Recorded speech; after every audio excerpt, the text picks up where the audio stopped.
A Day's Wait by Ernest Hemingway. He came into the room to shut the windows while we were still in bed, and I saw he looked ill. He was shivering, his face was white, and he walked slowly as though it ached to move. A Day's Wait by Ernest Hemingway. What's the matter, Schatz? I've got a headache. You better go back to bed. No, I'm all right. You go to bed. I'll see you when I'm dressed. But when I came downstairs, he was dressed, sitting by the fire, looking a very sick and miserable boy of 9 years. When I put my hand on his forehead, I knew he had a fever. You go up to bed, I said. You're sick. I'm all right, he said. When the doctor came, he took the boy's temperature. What is it? I asked him. 102.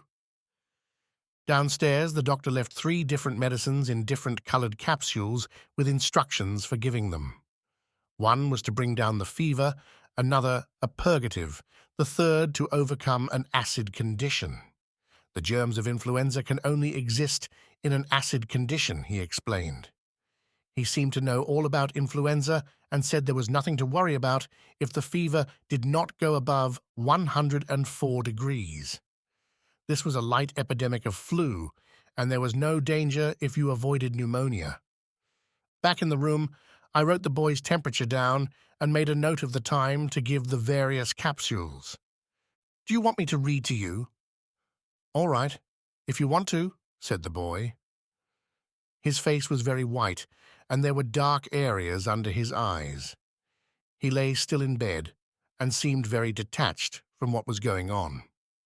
I read aloud from Howard Pyle's Book of Pirates, but I could see he was not following what I was reading. How do you feel, Schatz? I asked him.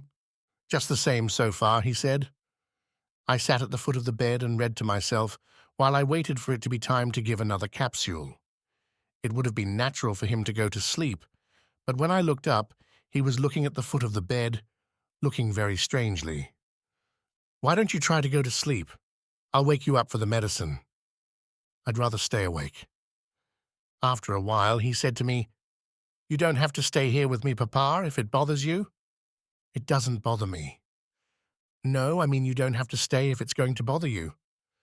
I thought perhaps he was a little light-headed, and after giving him the prescribed capsule at 11 o'clock, I went out for a while.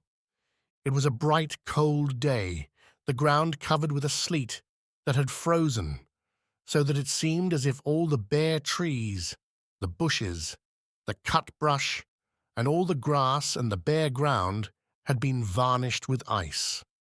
I took the young Irish setter for a little walk up the road and along a frozen creek, but it was difficult to stand or walk on the glassy surface, and the red dog slipped and slithered and fell twice, hard, once dropping my gun and having it slide over the ice. We flushed a covey of quail under a high clay bank with overhanging brush and killed 2 as they went out of sight over the top of the bank. Some of the covey lit the trees, but most of them scattered into brush piles, and it was necessary to jump on the ice-coated mounds of brush several times before they would flush. Coming out while you were poised unsteadily on the icy, springy brush, they made difficult shooting and killed 2, missed 5, and started back pleased to have found a covey close to the house, and happy there were so many left to find on another day. At the house, they said the boy had refused to let anyone come into the room. You can't come in, he said. You mustn't get what I have. I went up to him and found him in exactly the position I had left him, white-faced, but with the tops of his cheeks flushed by the fever, staring still as he had stared at the foot of the bed. I took his temperature. What is it? Something like 100, I said. It was 102 4/10. It was 102, he said. Who said so? The doctor. Your temperature is all right, I said. It's nothing to worry about.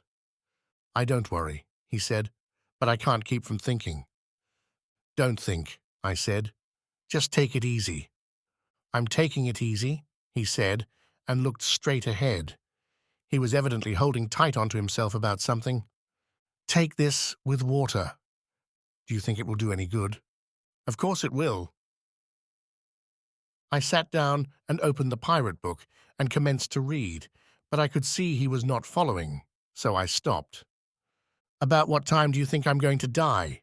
He asked. What? About how long will it be before I die? You aren't going to die. What's the matter with you? Oh, yes, I am. I heard him say 102.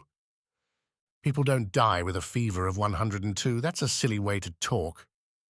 I know they do. At school in France, the boys told me you can't live with 44 degrees. I've got 102. He had been waiting to die all day, ever since 9 o'clock in the morning.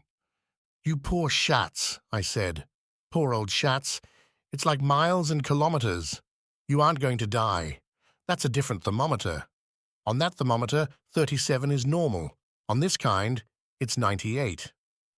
Are you sure? Absolutely, I said. It's like miles and kilometers. You know, like how many kilometers we make when we do 70 in the car? Oh, he said. But his gaze at the foot of his bed relaxed slowly. The hold over himself relaxed too, finally, and the next day it was very slack, and he cried very easily at little things that were of no importance.